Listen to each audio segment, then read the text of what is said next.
บ่เห็นเนาะพวกมันเรียนนั้นตาดีนะมาขันกันมันจะได้ก็ไว้ฮ้อนเนาะขับเห็นไล่ตามรถเนาะ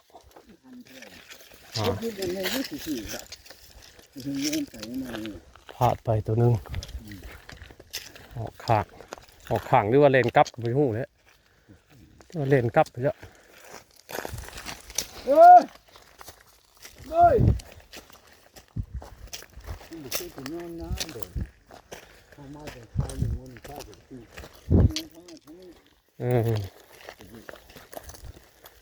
นี่เลยพอทำหนังเนื้อทำมามุกพ่อแรงที่น่าเลือกจริง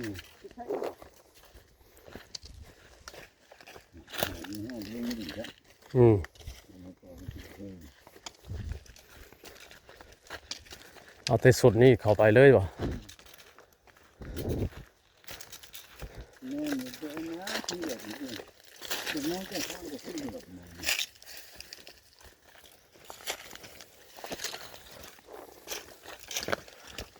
กวงยังไงโอ้เสียงเพิ่นโอนไกลกันดีมันไก่อะข้าที่จะห่างตรงไหนต่างมันไก่พวกมันเพื่อนห้องนี่ไปทั้งในเลยมันเลี้ยวไปทำไมเนาะทุกห้องเลยไก่มีไก่พวกเฮ้ยไก่เลยเฮ้ยไก่กวงกับโมเมนต์มันสีห้อมปานใดโอ้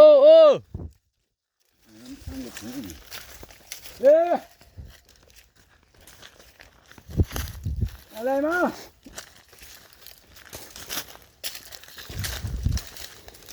เล็กสามไม่รู้โอ้มันหอม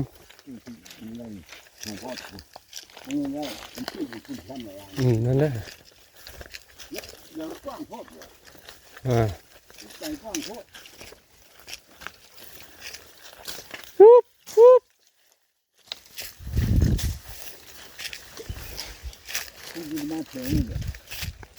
ไหลลงเลยเหมือนเนาะเอาไปหาลัดให้พี่ป่ะ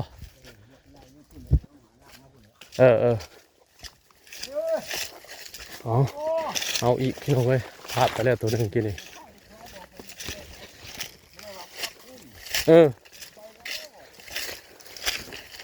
คุ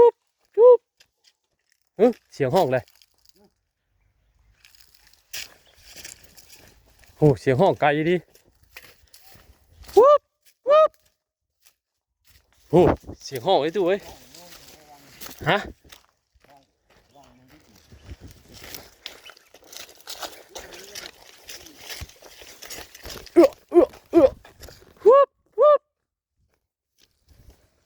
โอ้เสียงห้องอีกทึ่งพวก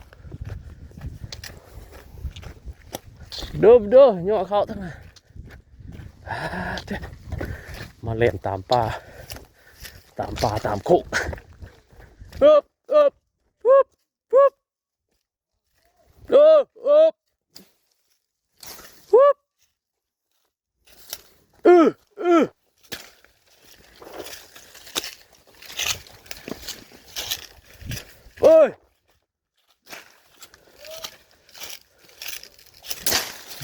โอ้ไล่ข้างนั้นมาฟาดตัวนึงบอเขานางเล่นกลับหรือว่าเล่นออกข้างกับบุ้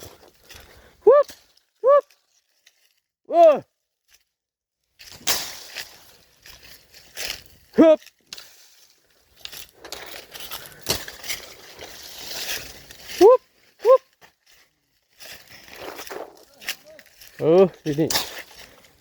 เอ้ยเ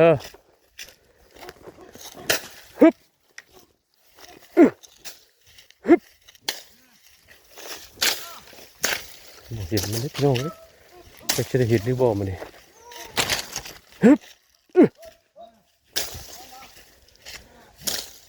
โขกกวงเลยโขกเลยจะหอมได้ โคกมันเป็นน้ำหอมเลยโคกเลยมา6 คนให้สัญญาณเสียงกันจะซื้อไล่ไป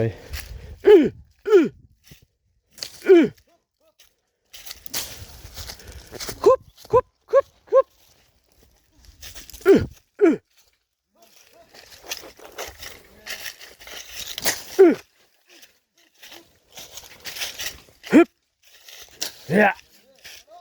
ฮึบฮึบฮึบ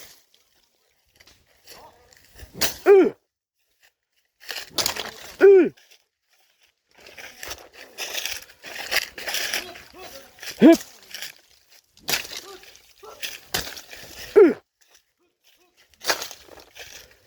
ฮึบฮึบ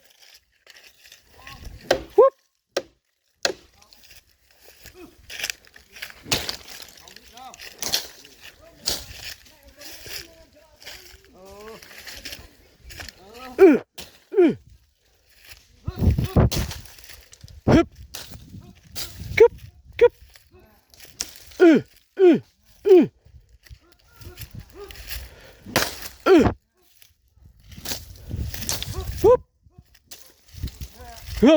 ฮึบฮึบฮู้ฮู้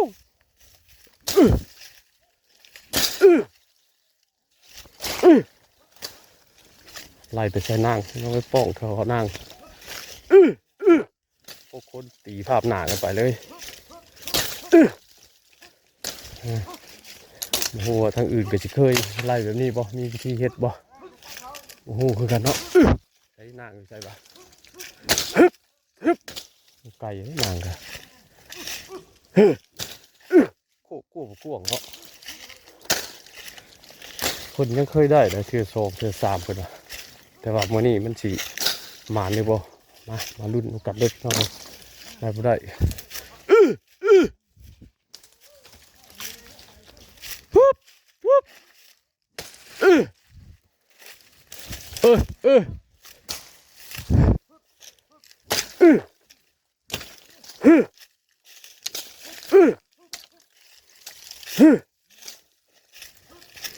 โอ้ไก่อยู่ดิ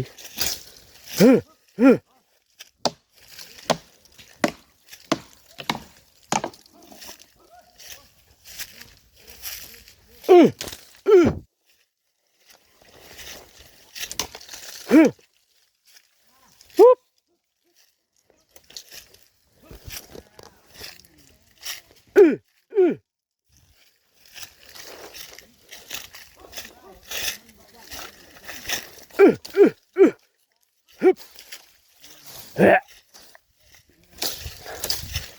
ปุ๊บ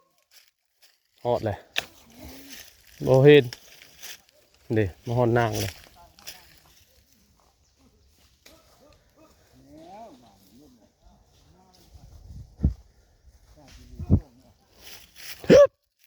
ซอยม้อยซอยม้อย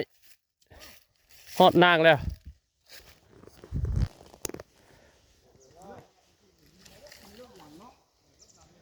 เอาไหมบ่ฮะกู้นางบ่ได้กู้บาทเนี่ยง่ายอีกไหม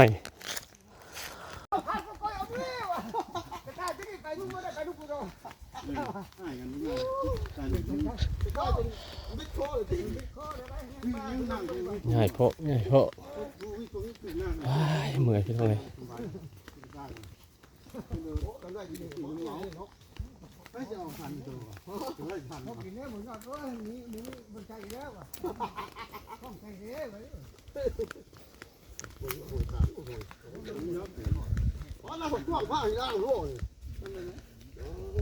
เทคชอบก่อน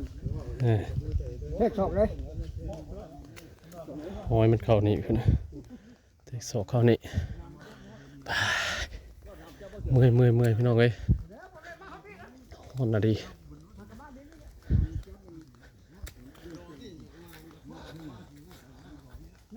โดนมาตัวหนึ่งเคยมาจ้าเสียมาน้ำเพิ่นมาเลยย่างเกือบ10 กว่าวัยตอนนี้ก็เที่ยงเลย งเที่ยงแห้งเดดแห้งฮ้อนบ่เลยไล่ไปแล้วเห็นตัวหนึ่งพลาดบ่ได้ง่ายพออีกง่ายนี่บ่แม่นถอยออกได้เข้าไปในอีกเข้าไปในดงพุ่นอีก